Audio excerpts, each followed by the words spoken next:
All right, welcome back to the Good Leader Podcast. I'm your host, John Martinez, with my co-host, Dr. Dave, and then it's our special guest, Mark Andrew. Do you want to go ahead and introduce yourself, sir, and just tell us a little bit about yourself? Yes, absolutely. Thanks, John, for having me on. Just retired as a firefighter in Dearborn, Michigan. We're on Detroit's west border, one of the larger fire departments in the state of Michigan. I made it up to the rank of captain there, and shortly before I retired, I started writing some thoughts down and came up with a book, and it is out now. And so I've been just hitting the pavement and getting out there, talking about leadership, talking about managing people, and the lessons I learned throughout a career. Oh, yeah, Dave, Miguel, throw the intro right there.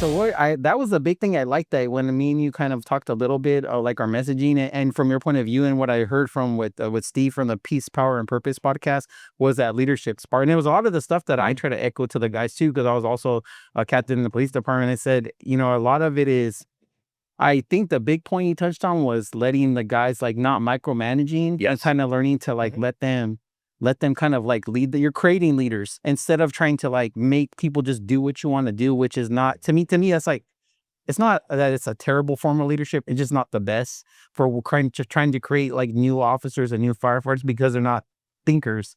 They just become reliant on basically you to make every decision for them.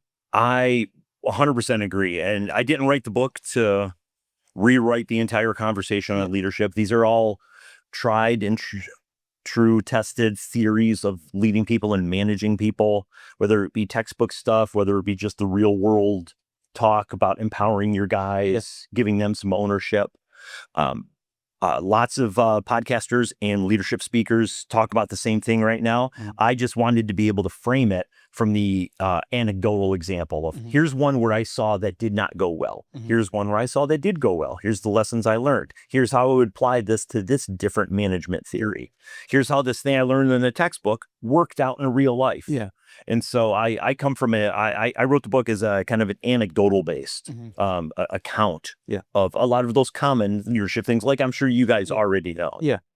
No, I liked it. I think what I like that you touched on just the difference in the culture too, because I know when I heard in the other podcast was he had talked about how it was different from the way your dad described it, from the way that it ended up being. And that's the same thing that I saw. I always tell people, for my first 10 years in law enforcement, it was very fun, kind of go-getters, paperwork, but not overwhelmed with it. And then it switched to like and I always say the time around a little bit before the defund the police thing and the BLM thing, it started turning into like, hey, you guys need to do this mandatory training and don't be victim blamers and don't do it. It became so much more about not the job. It became about not hurting everyone's feelings. And that's what me and Dave were always kind of talking about. Like, it's like, especially in those type of fields, it doesn't have to be law enforcement or a firefighter, but where you have to be a little bit like, you got to be able to take constructive criticism and listen to people that know a little bit more, because people's lives are on the line. It's not just because. Sure.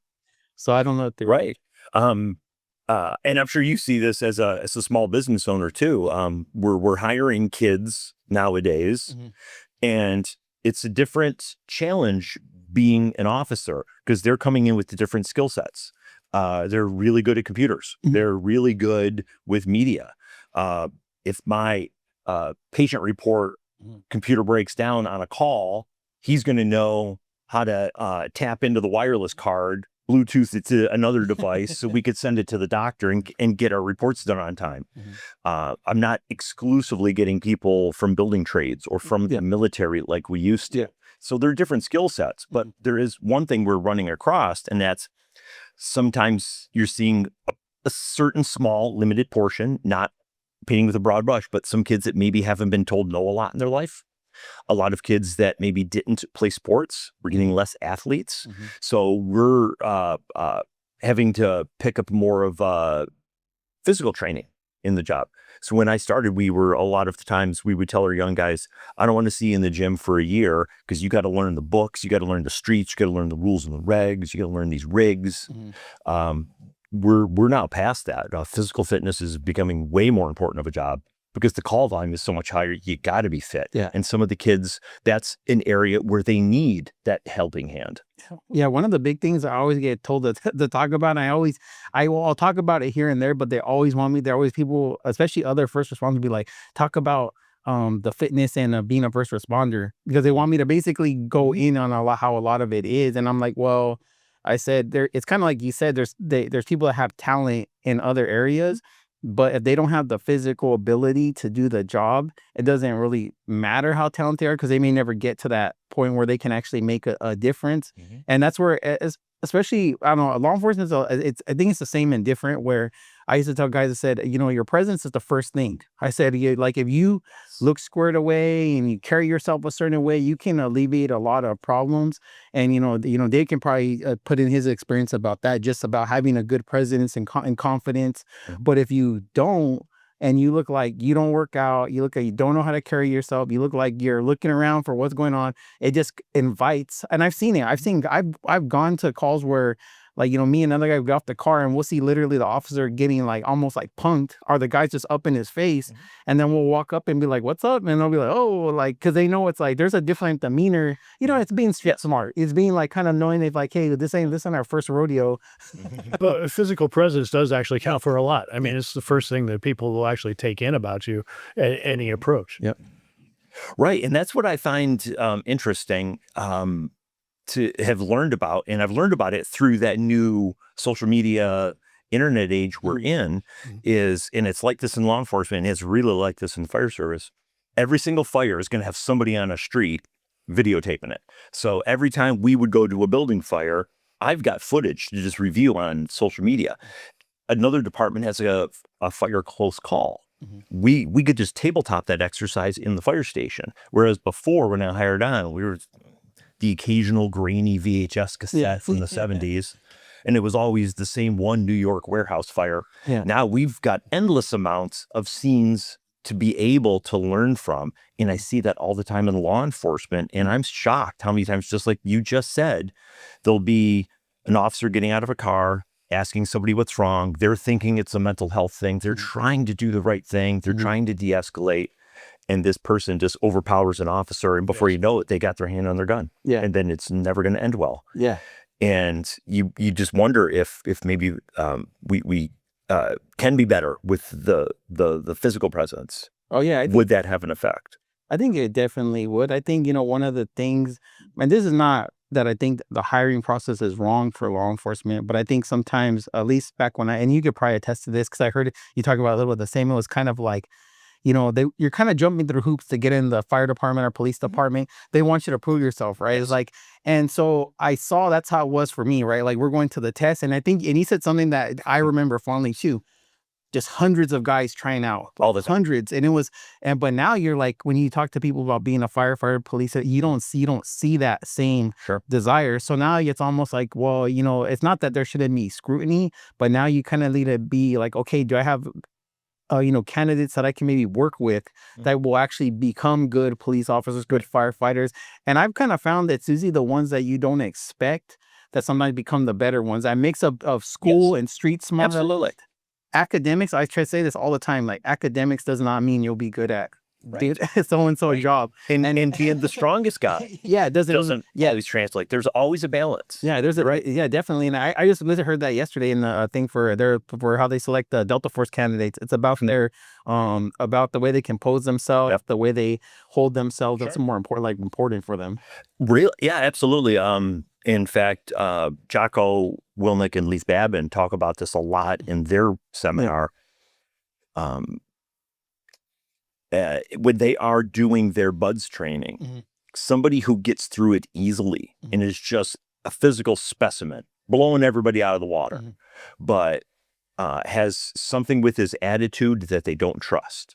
They would rather have the person who barely made it by 1 second on the last day of the last score of the last exercise barely made it by 1 second, but had a high value of trust. They would rather have that guy than the super physically strong guy. So yeah, it goes both ways. Yeah, I think that comes down to probably we could probably attest to that. If you have a firefighter or a cop that's trying to always be like the lone wolf, you know what I mean? And you're like, hey, don't go in that building, boom, they take off. And now all of a sudden, especially from a leadership position, they become a liability. Absolutely. We're and we have seen it. I don't know if that ever happens in the military or not, or how people freelancing is what we would call it in the fire service. Yeah, people going into business for themselves. That's kind of, it's kind of that type of thing. But it comes down to just like, and I think I just had a conversation with a younger guy about this because he just like this generation of I know it all. I've read it in books. And then my advice to him was like, go join the military, go join the law enforcement, go be a fire,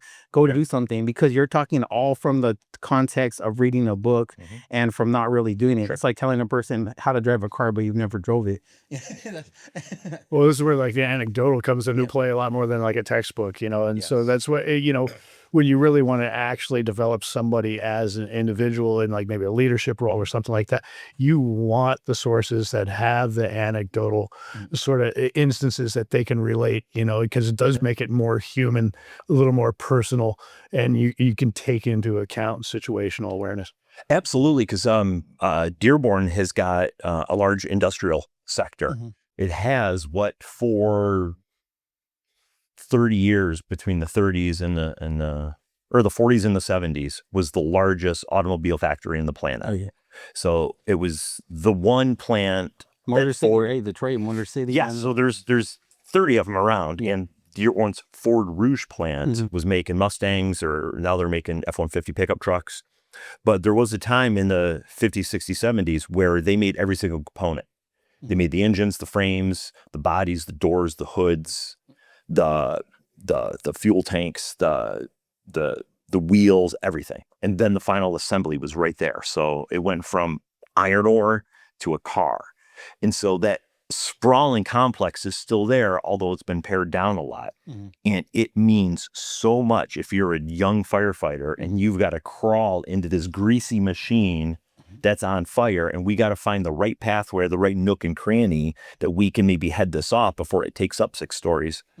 Having somebody who's actually been there and done that really makes a difference. So that's why we love to have seniority play a factor in our promotions. It's because we don't want just somebody who read it in a book. Yeah. Well, yeah, and I think that's something that comes along with, it's funny that you said, because that reminds me of our training for like when we used to do active shooters, and they talk about buildings, and they're like, well, who do you want to find there? And sometimes it's like, well, where's the janitor? Who has the keys? Yeah. Who has who's able to get in? Because it's like, you think you're going to kick down 40 different doors, Right. Yeah. That's things you don't, I think especially probably you're in position too, when you're sitting back and you're kind of in a leadership position, you kind of realize the weight of the responsibility and things you see that other people don't see. You're like, can my guys really, breach 15 doors, or can they, and kind of what's the solution to this when we later on when we do a hot wash or we talk about this.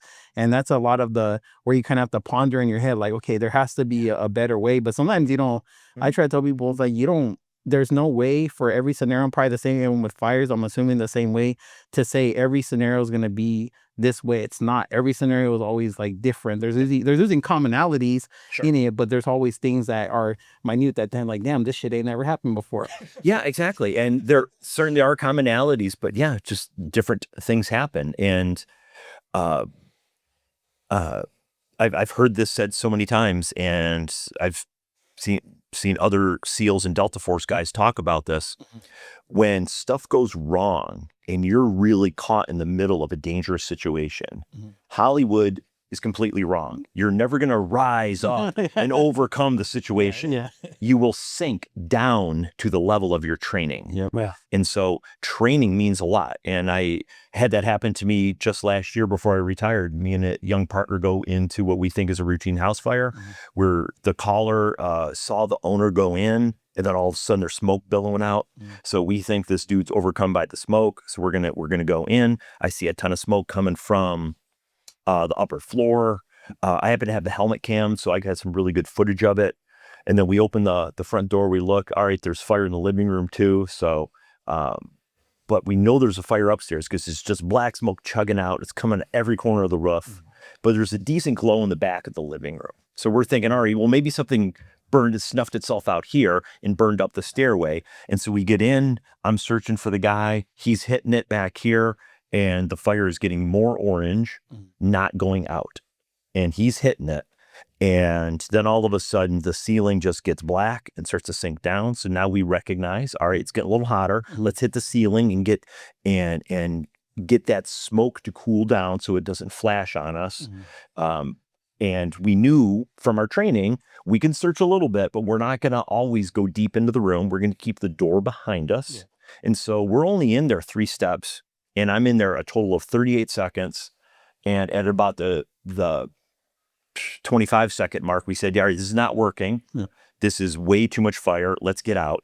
And then as we're crawling out, it gets really hot and it starting to singe. And so we just belly flop out the front door. And I radio to my incident commander. The room's flashed over on us. We've made an exit. We're going to hit it from the porch. So my partner immediately pops back up, turns, and just sticks the nozzle into the room. And so we eventually extinguish the fire, and we don't find the guy. We found out later he was the arsonist and had escaped through the back after he said it. And total mental health crisis. Yeah.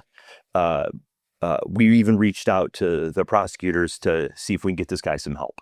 Yeah, hearing voices and everything. But we then now realized after, this was a gasoline-fed fire. No wonder it's like smoldering, and once we bring the air in, then it takes off. But if we didn't remember that training, recognize the smoke behavior, recognize the flame behavior, recognize the way it layers, and know your tactics. So we got the right hose stream pattern, we got the door right behind us within reach, and we were able to get out, even though I still got some second-degree burns on the ears and was off for a few weeks.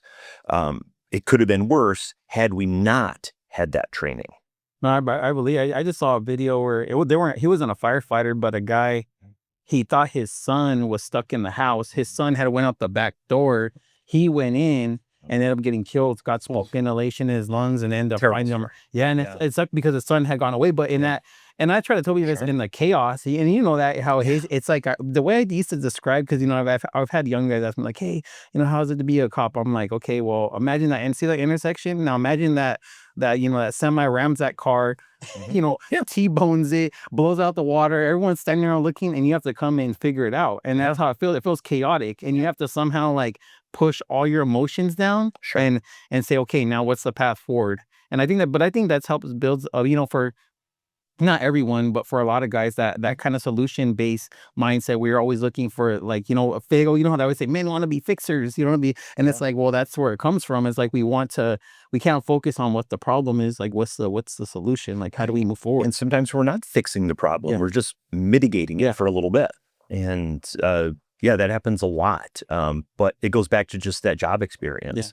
So if you got 10 years, 15 years on, and you want to now become a road sergeant, you've been on a few semi accidents. You know where the fuel tanks are. You know what the load manifest means to the energy into that crash. Where they're building and what are they carrying. Right. And you know what fire is going to need in terms of staging their rigs to get the jaws of life out or get a hose line out. And so you've had a chance to do that, and it becomes a little bit repetitive.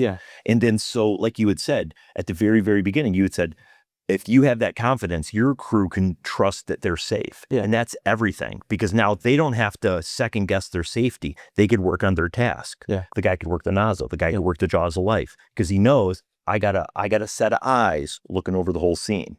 That's being a supervisor, supervising, not in there doing it and micromanaging. Did you ever have to feel like you had to deal with, and I had to pay more? I mean, I remember experiencing as an officer, and then I guess when I was a leadership, experiencing that when you would go into these situations like that, and when you come off of them, there's like that adrenaline dump, or when everything where everyone starts like slowing down.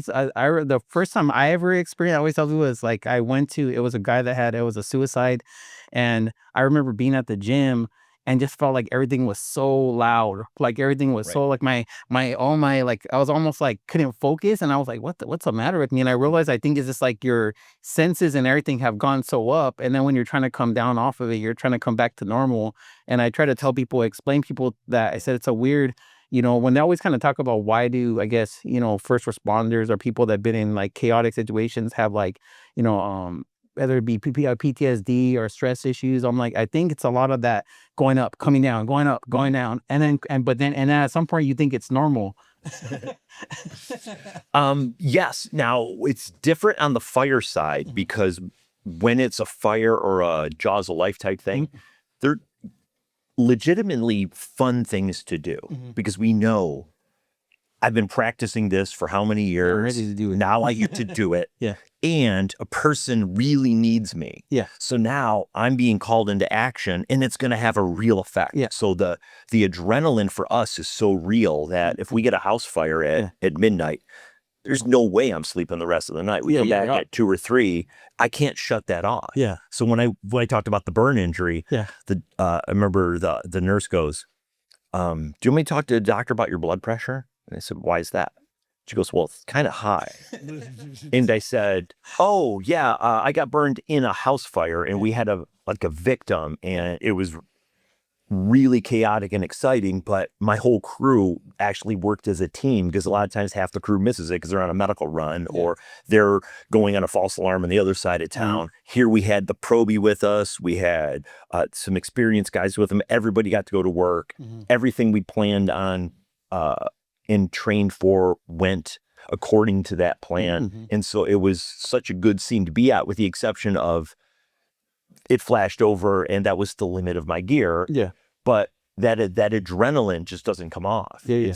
The adrenal gland injects epinephrine into your heart.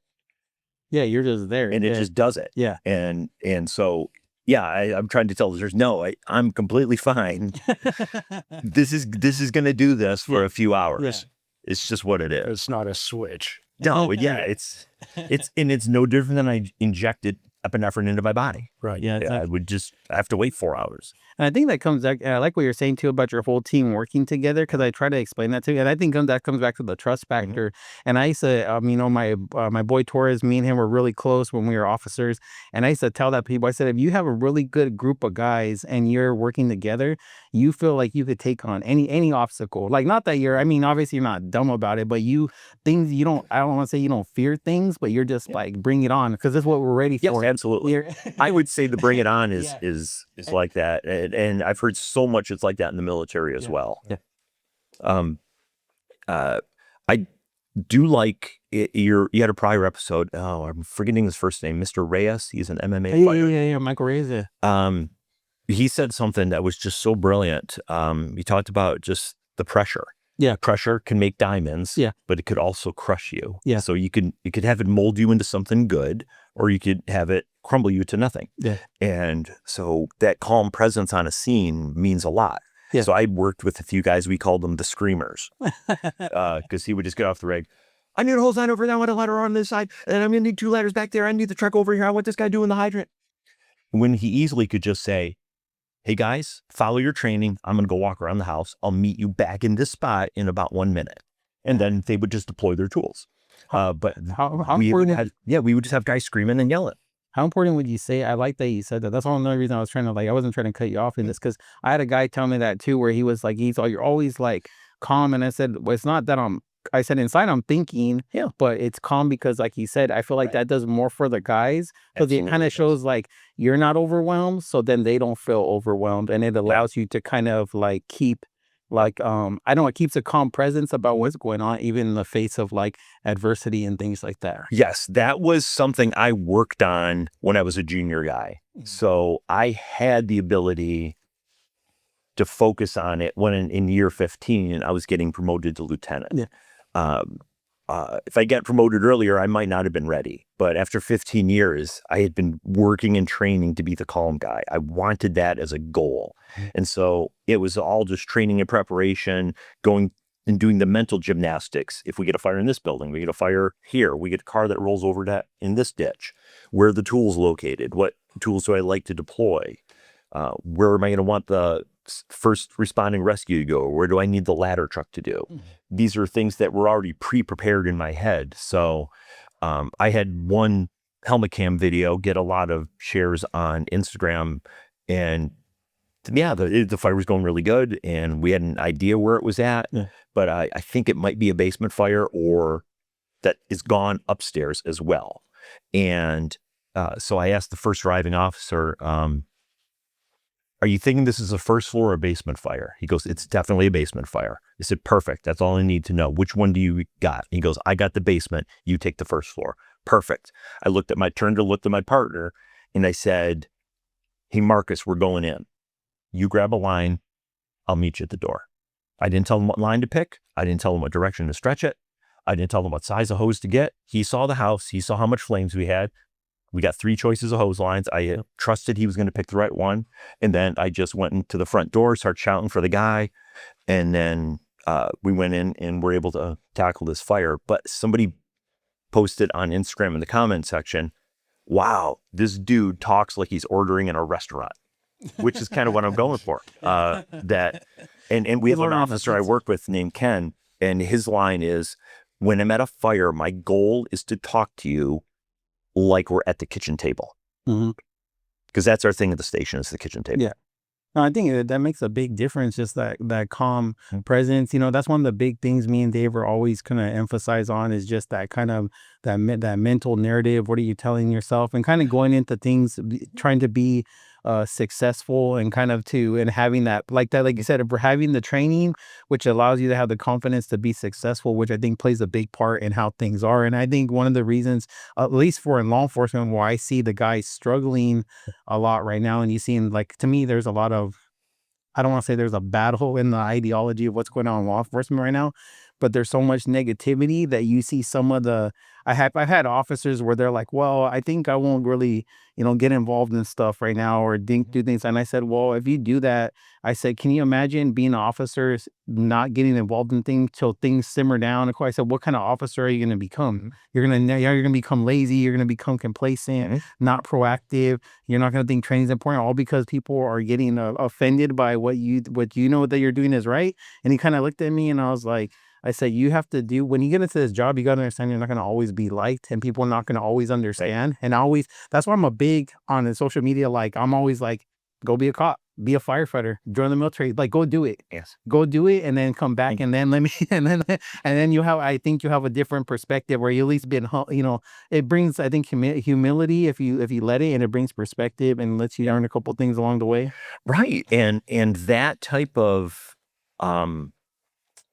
that empowering of the young guys, to where you're present, you're supervising, but you're giving them a chance to develop their own skills. You're not micromanaging them. That builds the team up. And it doesn't have to mean that the road sergeant is going to take a step back and not participate. It can mean, I'm going to delegate this one task, but it doesn't have to mean that you delegate everything. And we occasionally would see that in the fire service as well. Guys were leading from fear of being in trouble. Yeah. Well, what if my decision is wrong? So I don't, I get a mark on my record, and I don't get that next promotion. Reluctant leaders. I used to call them reluctant leaders. Like, Yes. you're too scared to make decisions, so you make none. And then that rubs off on the guys, because they see that you're too scared. Honestly, when I see some chiefs of police speak, and they're just like, well, we don't, and I'm just like, no, it's simple. All you got to go out there is say, hey, you can protest all you want, but if you break the law, I don't care what side of the aisle you fall on. You're going to get this, we're going to go. I said, and I was telling this, some of these young officers that, and I said, because now and instills like confidence in your guys to move forward and do their jobs. But if you sound uncertain, they feel uncertain, and it just leads to uncertainties. Yes. The crew doesn't want perfection. Yeah. They want decisiveness. Yeah. Because I can change my plan if it's not working. Yeah. But what I can't do is rebuild that trust once I've lost it. Yeah. It's nearly impossible. What I find usually one of the best practices is you do actually have to lead by action. Is sitting back and just like, issuing orders and stuff like that, isn't really an organization, and you're actually not going to develop a team that will actually follow you.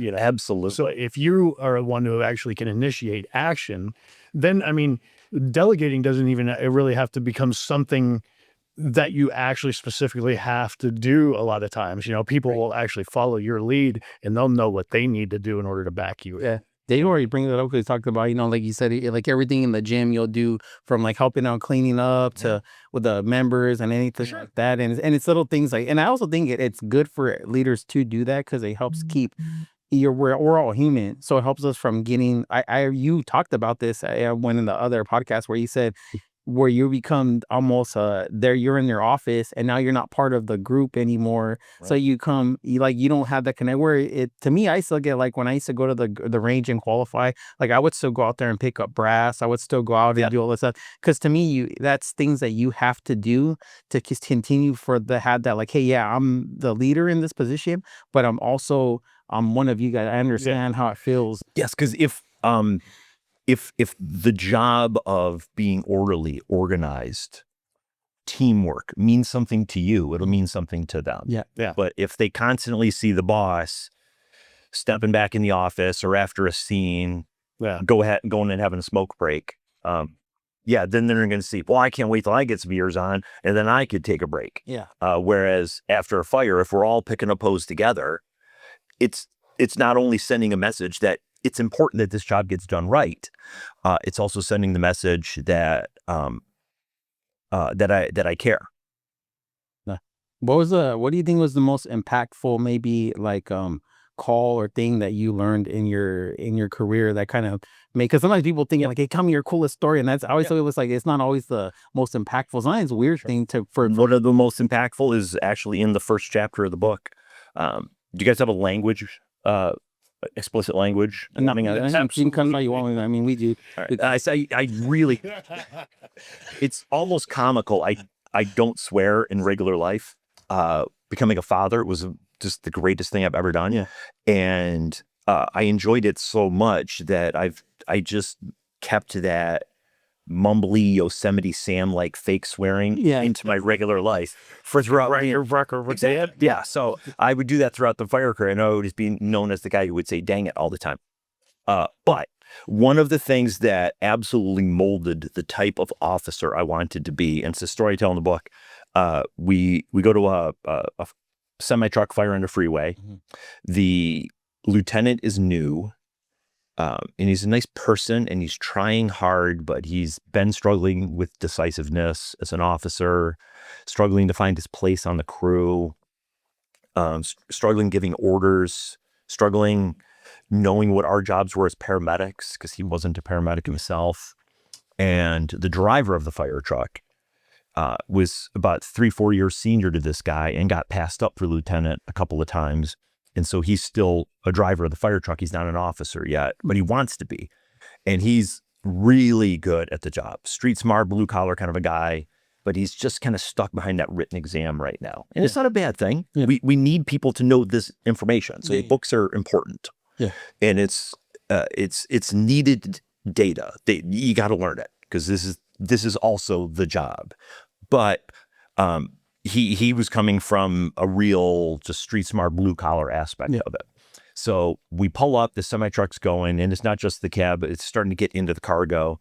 And so he tells the officer, yeah, we don't have enough water for this. Do you want me to knock it down, or we could go drive to a hydrant and come back? If we call the rescue company up to join us from the station, because we only set one truck to the truck fire, they could go hump this hose up that hill because that business there has got a hydrant and we could reach it and we could just tap in, or we could just call a fire truck from the other station and they could relay water to us from their tank.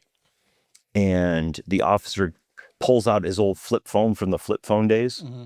He goes, yeah, let me call the chief and see what he wants. And right there, all the stuff going on, he walks right up to him and he takes the phone and he moves it away from his ear. And he goes, listen, I don't want you to make a fucking phone call. I want you to handle it. And the guy goes, just leave me alone, and goes and makes the phone call. And those words, I want you to handle it, just struck me right in the moment. I absolutely did not need time to process this. I saw it in real time and I said, oh my God, I'm never going to do that to my crew. I'm never going to be that indecisive. I'll just pick one. You could have picked any one of those three and they would have worked. Yeah. And he was so worried about, if I pick the wrong one, will my boss be mad at me? And it's not completely his fault. The chief officer wasn't a very strong officer, and he probably would have yelled at him, and he probably caused this indecisiveness through years of browbeating. Nonetheless, he was more worried about getting in trouble than he was about how his crew perceived him. It didn't matter to him that everybody on the crew was going to see him as weak. That was acceptable. But not getting yelled at by a chief officer. Just take the yelling. So what? What are they going to do? And that thing you can't get back, like you said there. Mine was a way shorter incident than that, but I had a lieutenant, and at time was like 3 of us sergeants on one shift, and we had told the one guy, no, actually I was a FTO, and the other guy was FTO. We had a sergeant who was kind of an acting sergeant at the time, and I got approached by a lot of the junior guys. They just said, hey, he's doing a little too much. He's just doing too much. You know what I mean? He's overbearing. He's trying to ding us for those minors. So I pulled him to the side and I was like, hey, bro, you're doing a good job, but you're doing a little too much. So that was like offensive to him, right? And then he ends up telling the lieutenant. So I'm briefing the lieutenant. He says, hey, don't be talking back to the sergeants, this and that. And he says, if there's any issue. And I said, it was me. I said, I'm the one who said that. So the lieutenant, me and him had a good relationship. So when we talked to the side, he asked me what happened. I told him, this is what I said. And this is why I said it. And he was like, all right. But in the eyes of our peers, it showed like, I don't want to say at that point, I became the leader for him, but he was no longer looked at as a sergeant. Because he, instead of taking what I had told him, and I had told him in privacy, it was a side conversation, he made himself was weak because everyone said, oh, Martinez told him something.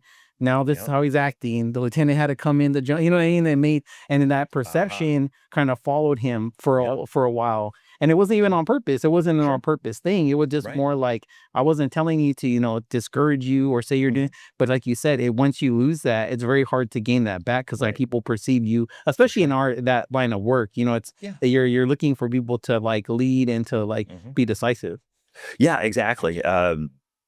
You got to have that confidence as a leader. And it is a fine line because when I first got promoted to lieutenant, I had to learn how to step back. I so like the job. So even on a routine medical run, here, let me grab that IV. Here, let me get the blood pressure. And they would say, no, we got it, boss. It's fine. And then I realized, you're right. I got to step back. So on the CPR, on the gunshot, on the stab, there's plenty of jobs. I'll take this, you take that, you take this, I'll take this. And then everybody's got a job to do. But on the routine stuff, I could just kind of stand back and just watch. And if the young guy is maybe struggling on his patient assessment, I'll throw out an idea when needed. But then if everything's going well, I would say, after they get all the IVO2, the monitoring set up, I would say, is there anything else you guys need from us? No, thanks for staying and helping out, boss. And then we would go take off. But I didn't have that skill set when I first got promoted to lieutenant. I had to learn the middle ground of being present but not doing too much. I used to like to nudge. I used to call it like nudging guys in the right direction. Like if I went, I never really liked to go to the scene, right? Like if they called me and they told me what happened, I may give them like, oh, what about this and this, and they were okay, because I really wanted to like. I knew that feeling of, like you said, because I think you can learn from good and bad leaders. The bad leaders, you can learn, hey, I don't want to do that. Good leaders are like, I want to do that. So I kind of learned to be like, okay, do I really need to be there? No, they got it. And I said, I need to let this guy, let me see what he can do. He's giving me all the information. And I think a lot of guys appreciated that. And I think that's what I was able to garner a lot of like trust and respect off of it, because I never overstepped. And if there was something that we need to talk about, we talked about, like you praise in public, you punish in private. Yeah, for sure. And talk about it. And I think to me, this is just how I feel. I don't know how you guys feel about it. I feel like that's something that gets lost today, because there's this, and even on social media, and I hate it no matter who does it, to like, I need to tell you about our private conversation to everybody in social media so I can get you to validate. And I'm just like, be a man, bro. Like, be a man. If you had to me, if we have a conversation in private, I'm not gonna like out that thing, because I just don't feel like that's I don't know, necessary.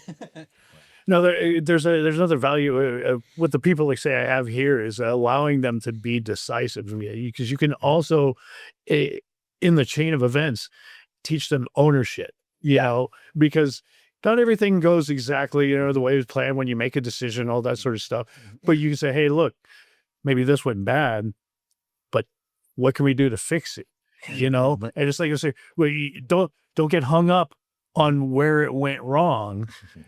Get, you know, focus on where it moves forward. Sure. You know, but own it first, and then you can wash away what happened, you know, a few minutes ago, and then you can adjust later. Always smooth as fast. Absolutely. I was looking at that earlier. Yeah. And you can't do that if you are one of those agitated screamer types. Oh, no, If you're calm, then that leadership stance works perfectly because now they trust this confident leader is going to allow me some space to grow myself. Yes. I can handle tasks without having to run everything up the chain of command. And if I make a mistake, there's going to be no browbeating. I'm not going to be called out in public. I'll always be talked to like a grown professional. And that just bleeds that the attitude all the way through the culture of whatever department you're on. No, I was lucky. When I was an officer, one of the guys who was a director, he had been, had a lot of years on the job, had run up the ranks, pretty high ranking guy. Didn't have and I remember we were having this whole conversation about, it was actually because I was one of the union stewards at the time. And so he called me in the office and he was like, what I learned from him was he basically said, he's all good leaders, look for other leaders. You're not looking for people just to follow you. You're looking for people that you can help to grow into leadership positions. And when he was telling me about that, I was like, oh, it was because he was like, well, he asked me like, hey, why didn't you take the union president position? And I was like, well, the other guy, he's been here longer than me because, I was, fairly new into law enforcement. He saw that doesn't always make the best candidate for someone being there longer than you. And you understand that later on down the road. You know what I mean? Like everyone has their strength, and there's some guys, and I'm pretty sure in fire to say they never have a desire to really be in leadership positions. They kind of want to be maybe like we have the guys that just want to be on patrol. They always want to be. They're good at DUIs, and that's all they want to. And there's nothing wrong with that because I like that role. But leadership is like a combination of everything. You have to be a little bit well rounded in all those fields. Yeah, and I do like that about the fire service. For the most part, there are some departments that are a little bit different, but most of them, if you want to be that lieutenant or captain leading a crew, you've got to have done all the jobs coming up the line. Okay. You had to drive the fire truck. You had to be the senior firefighter. You had to be the junior firefighter. And so you have that skill set of knowing what the young guy is going through when you're coming up. If your new engineer is struggling with some hydraulic issue on the truck or a mechanical issue on the truck, if you've been an engineer too, so now it's going to help you out in helping them diagnose it. And I can't imagine what it's like in the military, because when you're the second lieutenant, you've never met any of these people before. You've never even been in the Army before. You just go to college or military academy, go to officer candidate school, and then they say, here you go, here's your crew. I could never imagine doing that. It's such a different skill set from what I had to do.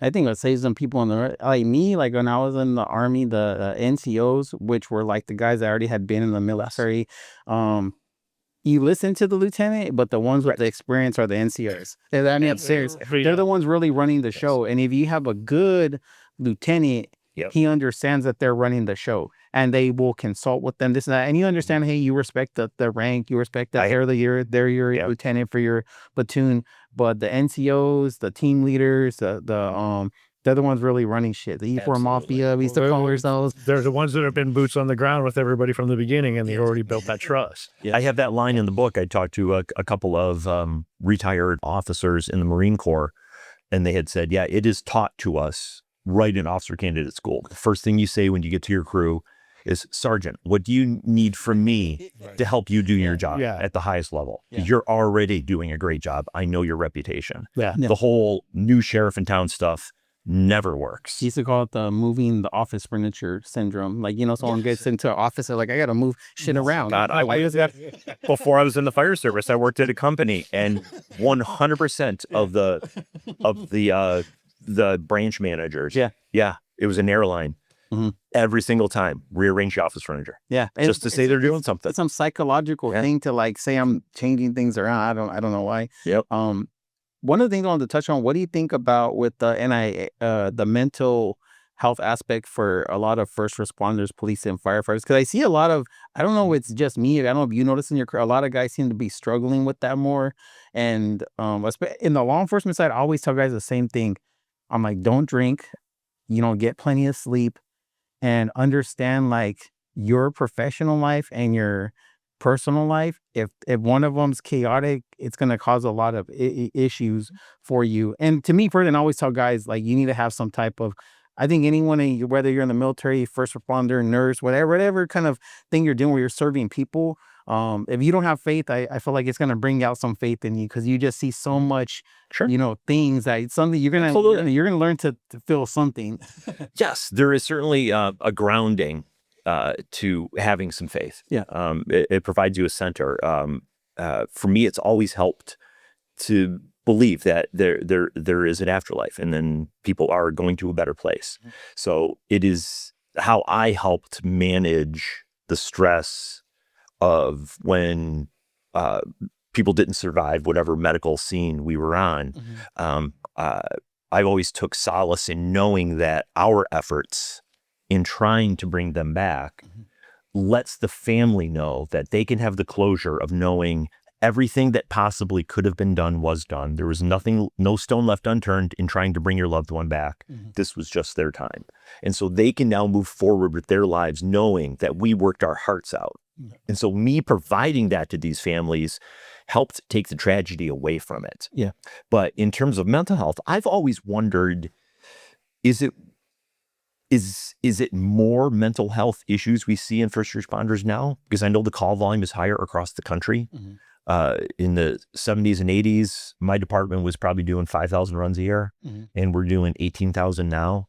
And I would assume the call volumes have gone up exponentially in every city in America. People just use 911 all the time. Mm-hmm. So there's more stresses, but I always wondered, did people just not talk about it back then? Were things more bottled up?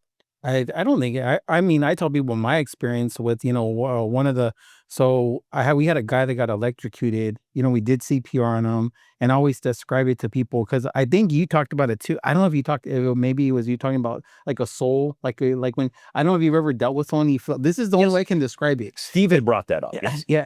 He got electrocuted. My friend Torres is doing CPR on him, and the only way I can describe it is watching like a light bulb dim out. That's the only way I can describe the feeling at like looking at his eyes where he's still alive, but he's going away. And it's weird. It's a weird, feeling.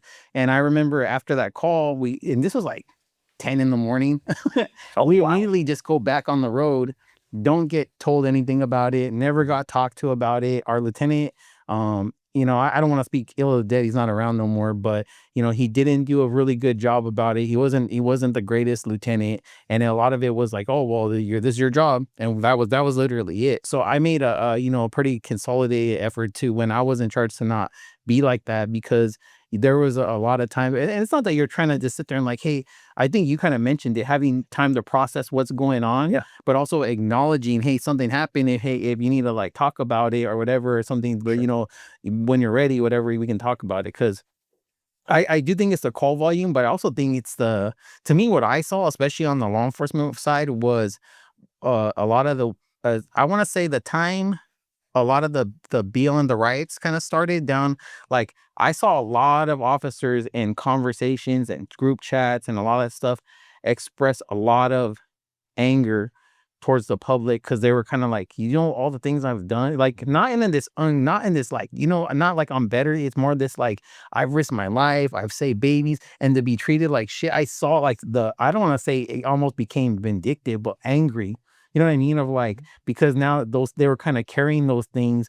And then after that, almost like not carrying no more. Like, I don't care. Like almost like retired on duty. Like I'm over. And I want to say not all of them, but a good half of them where they kind of seem to be like, I'm done with this. I'm done putting my career, my family, my sanity on the line. And we know in a job where it requires acts of service, you can't do that. And it's crazy. And I could understand why they felt that way because, everyone's human, but it also is like, dang, like, you know what I mean? Like, so I think that pushed a little bit. I think if it's one thing is very true, and it probably has like a much grander effect, like say in like the emergency services and things of that nature, is you're pretty much guaranteed you're always going to hear the complaint. Mhm. You know, it's rarely you're going to hear the praise. Well, there's always that funny meme on, I don't know if you've ever seen it on Instagram, where it shows the cop walking in the store and it's like everyone's booing him, and it shows the firefighters and everyone's throwing confetti and ice cream at them and like, yeah. Yes, there is definitely a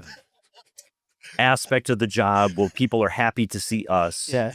and associate police with giving them traffic tickets. Yeah. Right. Yeah.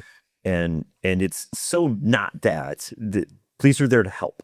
They're there to diffuse. They're there to save lives. And it's unfortunate that that gets out there, that it's a big thing on Instagram now to just look at body cams of people in a car accident or and not just 5 over speeding, like legit 90 mile an hour speeding. Yeah.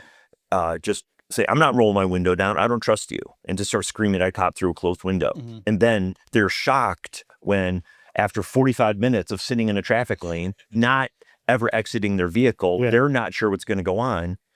They don't know if this person's going to take off and ram somebody. So they'll just break the window and drag them out. And then, and that gets escalated and makes the news. And I just feel so horrible that for some reason that distrust in the media was allowed to percolate. Yeah, and that's what I think it is. So I think that to me is kind of what causing. I know fires on the same, like my next door neighbor is a firefighter, and he doesn't get too much into it, but he expresses being burnt out a little bit about things, but he doesn't get too much why it is. So I'm assuming, I don't know if it's just maybe the call volume, the area he's in. I don't really know all the things that go into it, but I know on the law enforcement side, a lot of the officers that I know have kind of expressed the same thing, and I notice a lot of the newer guys when they go into it, I always tell them stay away from the guys that are retired on duty, that are going to tell you everything wrong with the job, that are going to lead you down the wrong path, because now you're just setting yourself up to just be another like officer that just, you park, you do nothing, and you're just angry at the world for particular. That's no way to live a career. 25, 30 years is way too long to be angry. And we've had them in the fire service too. I did my time. Well, then why are you still taking a paycheck? And so when we talk about managing the stress, we have actually taken a new tactic in the last few years. Back in the 90s and early 2000s, they had an unsuccessful way of counseling talk about it called critical incident stress debriefing. And they were these live sessions with counselors, therapists, and your bosses in the room. And they were forcing everybody to then have to give their perspective of what happened on this run where this child died. Even if the child was had passed from natural causes well before we got there, they wanted everybody to share feelings against their will. And it was this forced thing, and it just caused a resentment in people to pull back. What we do now is called peer support. So the peer support people take seminars in classes in listening and looking for signs of stress. And they simply just publish their phone numbers on a list. We put them on bulletin boards. And now if you feel stressed and you feel it's hard to manage, you can reach out to a peer for that confidential help. And so we're no longer forcing everybody into the room and making it uncomfortable. That peer support, I think, has really changed things. Tell your boss how you feel about this call. Yes. It just didn't work. So I give them credit for trying something. I'm glad they moved on. But we're in a better place with the mental health side. Yeah, I think definitely. I think one of the suggestions I would say for any of the departments would be to get like a therapist or something in the department, but not like in the way where they're just, hey, here's our mandatory session, come talk to you. Just I think available to talk to or something like that, but also not. I want to say how it can not where it's going to be used against the person in their career, because that's gotta be. You know how that has to be in confidence. Yes, and I think that's the problem. It's like you may have a guy where, hey, they had maybe they're under a different stress, and it could be divorce is very prominent in law enforcement and firefighters, right? So it's like maybe they have that going on. I know a lot of guys, including myself, that went through things like that. I used to tell people where your professional life is great and your personal life is in shambles. And you're like, and so it has nothing to do with really work, and you don't want it to affect work, but maybe you need that, that outlet and things like that without worrying like this is going to be used against you in some kind of, promotional board. And that's what's great about the peer support is now we absolutely know this stuff is in confidence. Nobody's ever going to hear it. It's you just talking laterally to a peer, and it could be a person of any rank, And I think it's actually made a difference, because it is different for medical responders in dealing with death, just because we see so many people that are passing away that we're actively working on. But so many of them are dealing with medical issues for years before we got there. Every once in a while, yes, there's a trauma, and it is a tragedy, but so much of the death is really just end of life issues. Yeah. And so we're doing what we can, providing comfort for the family. And when it is the occasional really stressful run, or it happens to be a child or something, we now have peers to reach out to if for some reason the calls maybe struck a nerve. I think that's actually a very good way to go about it, is letting the person who has the need make the approach. Yes. I mean, because you can see where the other route has failures in other things. I mean, say you take somebody who's like addicted to drugs and you just force them in a drug counseling session, a lot of times they're not going to receive that very well, because it's like, you're telling me to do that, it's like, this wasn't even my choice, and they're going to find all sorts of reasons for it not to work, I have talked to so many addicts who said, yeah, I didn't recover until it was my decision to go to the rehab. I was talking about someone that today, when it comes to dealing with like the homeless issue, and to me, I just said there's 3 different homeless. I said there's mental health issues, there's people that are addicted to drugs, but they have to want to, get off drugs or be on some try to structured program, and there's people that just don't want to be part of society. And I said those 2 groups, I said you can't help them unless they want help. I said the people with mental health issues, I said that's a different thing to tackle. I said, but the other 2, I'm just like, let them be. Like, there's no, because it takes some like you said, the willingness to want to make changes. And I learned this from my friend who he works with the homeless in LA, and he was a prior addict himself, homeless and everything. He said, you have to want to do it, and you have to be on a structured program. You can't just stick someone in a house or a place and say, hey, sober up. Yes. And I've seen so many. There's a guy out of Portland that runs an Instagram page, Dan something or other. It's really good. He just interviews homeless people in Portland, and he is consistently told by the Portland city leaders, stop reaching out to these people. We have a program in place. Stop trying to help them. They don't need your help. Please leave. And it's horrible. He's treated this way by the Portland's city leaders. I believe it. Because it only goes up by the thousands a year. Yeah. And sounds like a government operation. Absolutely. And so many people he's talked to will say, the biggest mistake I made in my drug addiction recovery was being housed. Once I moved indoors, everything fell apart. I lost all my structure. I lost the people I was talking to. I had no way to come down off the drugs. I wasn't seeing a counselor or a therapist. I wasn't in an AA meeting. They just gave me an apartment. My friend Eric, he's one. He brought this one. I brought this up a lot of times because I always tell people about his experience. He tells me working with the homeless, and he actually had to go out on leave because he literally told me, he's like, we're literally housing homeless. 2 weeks later, pulling out the dead bodies. Housing homeless, pulling out the dead bodies. Housing homeless, because now all they were doing was doing more drugs, inviting people to do drugs. And he said they need to be put in structured programs. Sure. They need to have like goals. Hey, you're working out this time. You're coming to eat this time. You're going to this time. Yeah. You're going to Bibles, like whatever it may be. But they cannot be left to their own to just like, hey, figure it out. Yes, I would agree. And there's city after city in America right now that have turned an apartment that maybe was vacant, or the landlord wanted to sell, or a hotel that moved out of town, and then, hey, this is going to be, we're going to give all these homeless people, we got all this grant money, we're going to build all this up, and they just sit empty. Yeah, the homeless people don't come in, and if they do, they just move right back out. Right. Yeah, it's Gavin Newsom approved. That was like, there's a whole don't even go me down that rabbit hole of giving them money.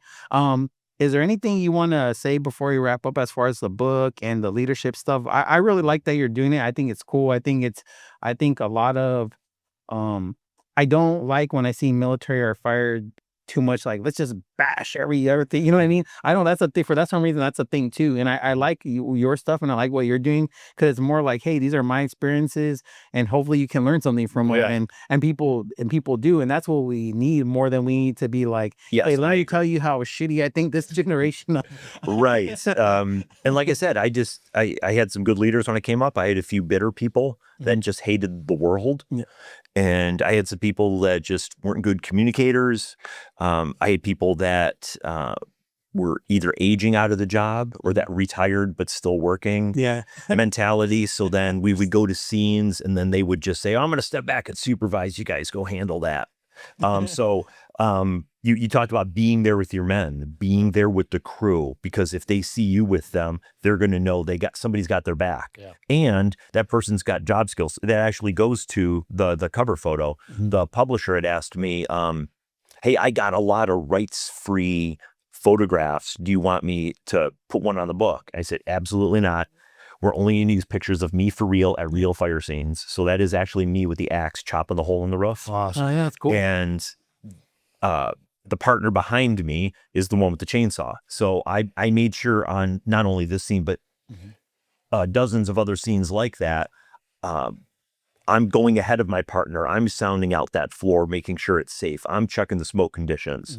And then I'm going to go kneel beside them and they're going to hit it with the hose, or I'm going to cut a little pilot hole with my axe. And then my partner's going to come in with the chainsaw, but I've already sounded that roof out before he goes up, rather than me behind him pushing him. I'm going to be in front of him saying, follow me. And so that's why I chose the picture on the book, because I wanted that example. And I see so many fire books that are AI generated images, or just somebody posing with me with gear on or something like that. I was very insistent it'd be an actual real fire photo, and I'm the one in it. Yeah. So I had to go find the photographer who took the picture and buy the rights to it. Again, I think the personal anecdotal approach is actually prime for people to be able to receive it, rather than the whole clinical case study. For sure. Sort of way of going about it. It worked that way when I was one of our departmental trainers too. Me and a lot of our excellent departmental trainers we would just, whether it would be the medical recertifications we have to do for our licenses, or doing an after action report on a fire, would take the photographs from the real fire, and take the video footage from the real fire, take the EKG from the real patient, and say, here's what we did, here's what we saw, here's how it applies to the national standard, here's how it applies to the American Heart Association algorithm for cardiac issues. And we were able to bring that realism to it. Yeah, it makes it good. It makes the training more viable to what's and it got the guys away from the PowerPoint. Well, yeah, and so and then now I found out through reaching out and doing that, I had young guys giving me EKGs up to the point that at the end of my career, my mailbox was a pigsty filled with envelopes of rolled up EKGs, because I had dozens and dozens and dozens, and they would say, hey Cap, we had this really cool run. Here's what we had. And so now I've got these young guys buying into the program. And so I hope that that's something they continue on going forward. But yeah, I always think this thing is a light, kind of light reflects light, and you never know who you're going to plant that seed into, where they are like, okay, I like the way they did this, and let me go farther with it. Let me take it farther. Yes, I and I hope that's exactly what happens. Well, where can they get your book so that everyone can? It's on Amazon and Barnes and Noble. Cool. You could purchase the paperback. Hopefully the hardcover is coming out any day now. Are you the Audible one? I haven't planned on it yet. You should do it. I wouldn't mind it. I guess I just got to figure out what the sales numbers are going to be. So it's an ebook and paperback right now. So you can get it on the Kindle or on the Nook on Barnes and Noble and Amazon, and then whatever other booksellers. I always ask people, because there's another guy I talked to, Hector Bravo, who wrote a book. I'm like, are you doing a Audible? Because I always drive and listen to I'll listen to books, right? And so on this side, I'm always asking, hey, you got Audible? Yeah, we'll see. Well, we'll get to see this. Does it sell? And we'll see what happens. I don't know. Oh yeah, do good. All right. Well, I appreciate you coming on our show. I think it was a good episode. It was an honor. Yeah, I mean, you got to understand, Mark came all the way from Detroit. Yeah. What he fly over here? He went to Denver, to LAX. Yeah. Drove over here. Yeah. And then hopped in the car and drove up here. Quite a trip. Yeah. And the GPS insisted I take Highway 1 up along the coast. It would not recommend another way. So yeah. If it had told you to take the 5, you would have been here. Yeah, I think so. Yeah. Probably would have been able to get to work. Yeah. Yep. And it kept saying, no, this is faster than the 5. And I kept doing it, and I should have just not trusted it. It must have been an accident or something. Yeah, maybe. At least last storm, I think there was another Yeah, but I think it's open. The one is still open, but I don't know why it would take you up the one if you're coming. Dang, that's crazy.